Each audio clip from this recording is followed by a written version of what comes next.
think Sears messed up my order.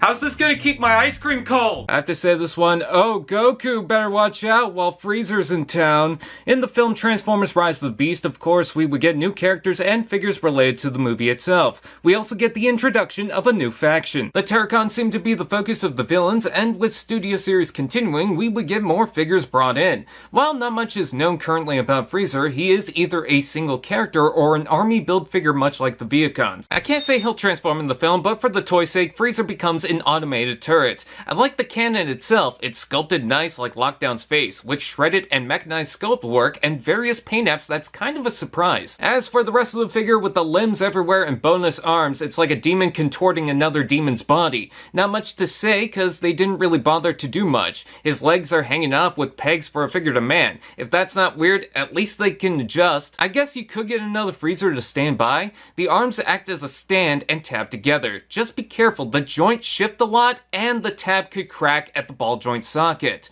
Army building bots that can fold down with its limbs? If anyone knows the Vaki, you know. You could readjust the limbs if you like messy joints and flip out the peg to create this handheld cannon. I guess it's fine, I mean it still makes use of the turret, but it's clunky with all the limbs behind it. Wait, that's just normal Battlemaster behavior. I think I wouldn't mind if the peg was further back. That's not all, for nothing out of something, you can flip forward the arms, and using the tabs, this connects to the back of Leader Class Scourge. I don't have it yet, but what a bonkers idea. Honestly, the alt modes are forgettable. I get the idea, interactive features, and the cannon itself is well detailed, but come on. Robot mode. Ha ta ta ta ta! I can't blame the alt modes. Look at the skinny, spiky, creepy Shadow the Hedgehog demon design. But it seems this is at his best. But who looked at this design and thought, yes, he looks like a Freezer. Perfect name. Rolls off the tongue, doesn't it? He's certainly a monster, like something out of the 2007 TMNT film. The dark colors, the crazy four limbs, the strange thin shape of the legs, and the segmented, almost reptilian torso.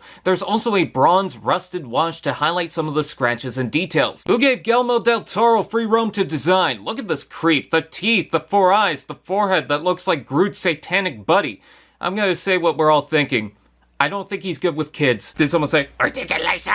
Ball jointed head, hinge, ball joint shoulders, ball joint elbows, ball joint hips, ball joint knees, and ball joint feet. That's a lot of balls, which makes him finicky, especially since some of the joints are loose, but I dig the four arms. Each can hold weapons, so with four blades, he could go full General Grievous. I don't know if he's his own character or if this is just an army building guy, but I'm not really thrilled about the alt modes. The gun itself works, but there was no effort to the limbs aside from just having them go somewhere. The robot form is what you'll be buying for. As a minor Terracon figure, this is alright. I mean, it's certainly creepy, and so it gives the faction its own personality. But I don't know if there's enough here that makes me think it's really worth it. I'm a piranha. They live in the Amazon. Oh, looky, it's the first figure from Rise of the Babes. Are you referring to Rise of the Beasts? That's sexist, I think. RC was always the strong, infamous fembot who started way back in the 1986 film and kept making multiple reappearances, even becoming a big lead in Prime. She showed up in a few live-action films with Revenge of the Fallen and a small cameo in the Bumblebee movie. It's been a hot minute since we've had a live-action film, but we knew we were getting more on the way. And now we can actually discuss a brand new film with Transformers Rise of the Beast, with new figures, including the return of a certain someone. RC transforms into a small motorbike, which isn't the first time for her, especially in the live-action films. With the core class scale, it doesn't feel too small, by which I mean I can actually mess with it without feeling like it's fragile. Sure, there's a gap, but it seems to compact and sit pretty well, thanks to some decent tabs and tight enough joints. When the gun is stored underneath, not only does it hold the legs together, but the side tabs allow the bike to stand, which you're still able to let it roll. It feels very similar to the Energon toy, especially how the legs form the sides.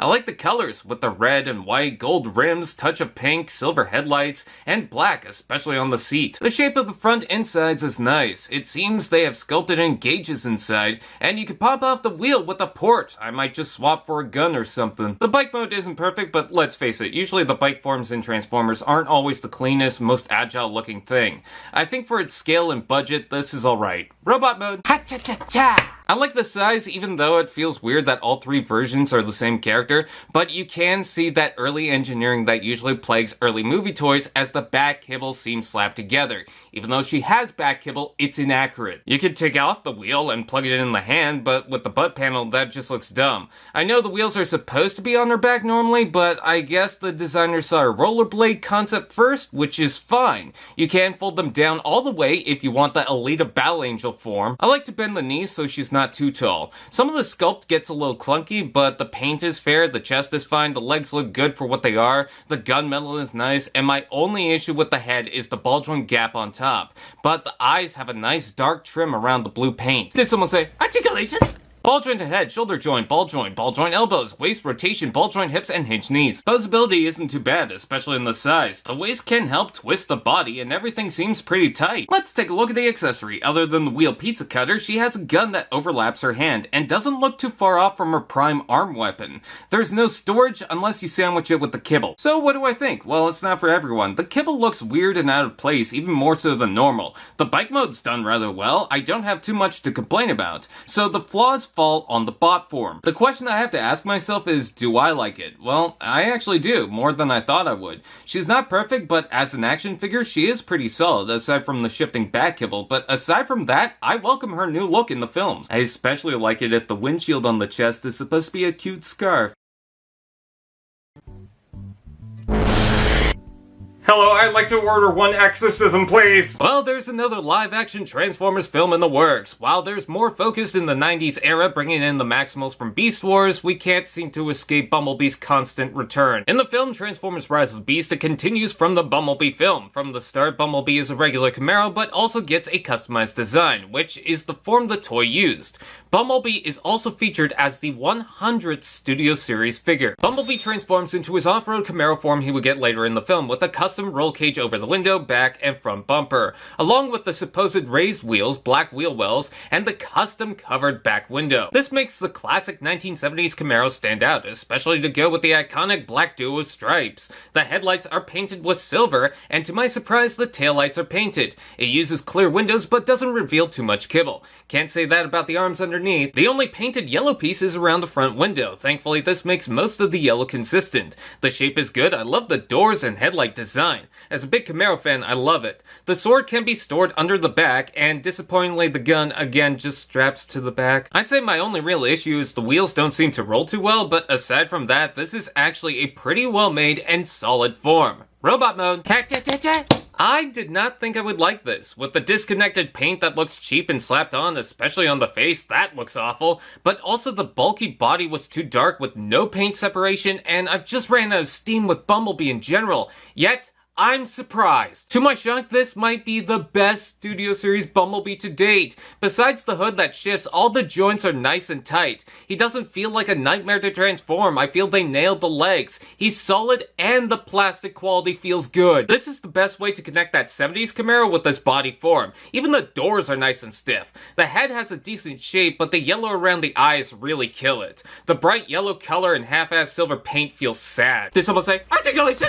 Ball jointed head, ball joint shoulders, rotation below, elbow bend, waist rotation, ball joint hips, rotation below, knee bend, foot rotation, and tilt. Posability is good, but if I had to nitpick, the head is a tad loose, but no complaints. I would prefer a ball joint in the foot just to get the forward tilt. Let's take a look at the accessories. Much like the Bumblebee film, he comes with the cannon painted in gray that plugs on the one hand. He also has the arm blade that tabs on the side and is crying out for some silver paint. You can store them on the doors, but that looks obnoxious. I've got to admit, the main reason why I got this was to try and round up the cast for the Rise of the Beast film. Otherwise, the stock images really weren't working for it. The images made him feel too basic and dull with questionable paint use. But I feel the simplicity works for the scale. I'm not having a tantrum fidgeting with the tiny joints, and the quality feels like it'll handle it. The shape is good. It's just a nice figure that I feel anyone could get used to. So if you want to be or need him for the cast, I'd say get him. Live traumatized Bumblebee reaction. Polly want a cracker? No? Polly want her hubby tidy toy? With the film Transformers Rise of the Beast taking place in the 90s, they finally took inspiration to make a live-action film featuring characters based on the Beast Wars era to mix with the more traditional Autobots. With a handful of Maximals featured in the cast, the Flying Scout seems to have returned with a fury and a fiery breath.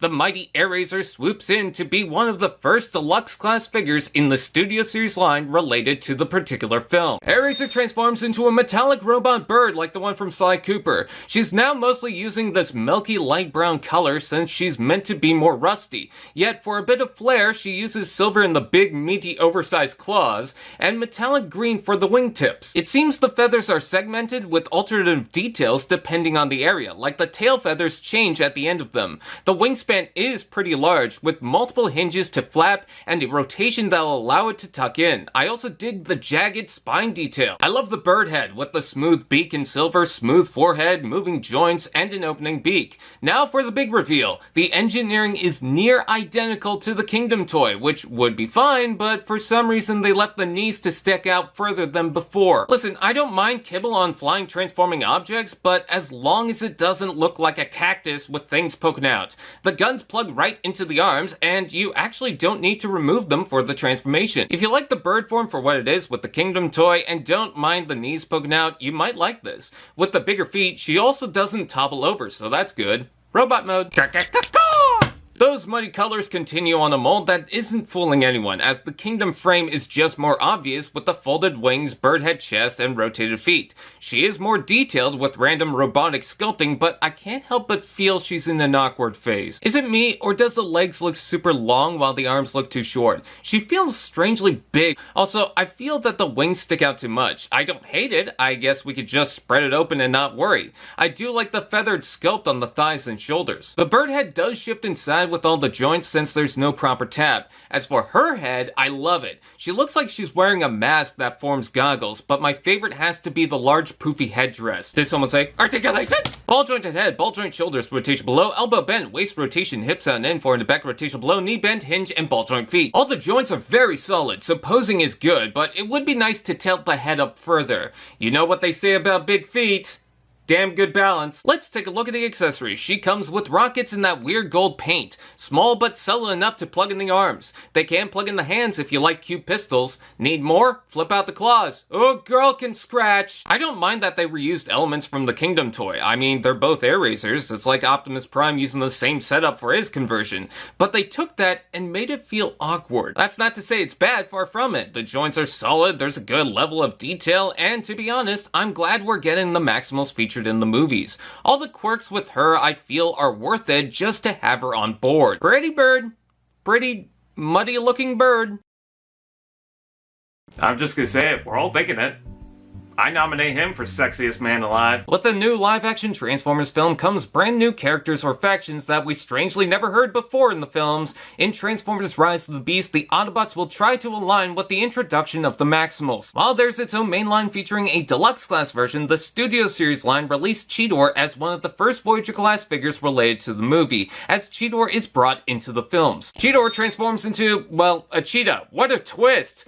Although with how often they change them, maybe it is. This is a pretty big cat, much larger than his Kingdom toy, but while I do like the shape, the posing on the other hand really isn't the best. I do like how the shoulders tuck in and how the back legs convert. I think it looks good, even with the hands showing and the toes sticking up. But the arms don't have much movement, other than a couple of lower joints, so it's tricky to get a good running pose. The bronze and gunmetal seems to work well, especially to bring out the mechanics, but I would prefer more gray spots to be shown. I like the robotic tail, and the cheetah head itself looks good with green eyes, an opening mouth, and some head tilt. I love how the leg panels fold up and how the torso keeps it clean. You can't plug the weapons on top, which kind of looks like rockets. Is anyone else getting a transmetal feel with this? So it's not a perfect kitty cat. Honestly, it's hard to find one, even with the mechanical details exposed on purpose. I think if the arms had more movement, I wouldn't really complain. Robot mode. Ha-cha-cha-cha! I will admit, I like Cheetor the more I see it. When I first saw it, I was a tad disappointed with how it doesn't resemble the Beast Wars version as much, but look at Wheeljack, why did I think of that?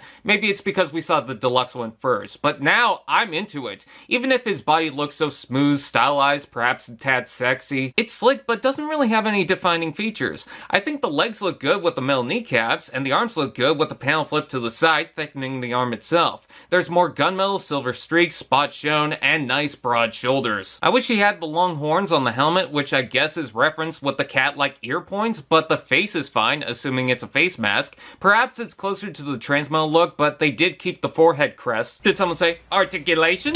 Ball jointed head, shoulders out and in again, forward and back rotation below, elbow bend, wrist rotation, waist rotation, hips out and in, forward to back rotation below, knee bend, toes and foot tilt. With the long body, I think it needs another joint, but otherwise, I think a ball joint in the foot would be much better. Also, the shoulder pads move on their own joint, and there's a butt flap that moves out of the way. Let's take a look at the accessories. I'm glad the tail forms the spine and not a spare weapon, but along with the hand claws, he includes two different spears with silver paint. They can be stored on the back, used as separate blades, or using the specifically shaped peg and hole, can be combined to make a longer weapon. I feel there's a few things that backtrack Cheetor from being perfect. The Cheetor form looks good, but the joints don't really allow it to pose as much as you might want. Still, the details seem to fit nicely. As for the robot, there's just a few nitpicks I have, but considering the way it converts, it's a very solid figure. The blades are cool, I like the claws, the head is nice, the smooth body that's hard not to admire. He's tall, but he works. Oh good, it's a rebooted Cheetah Girls. Allspark TV, now that's just prime.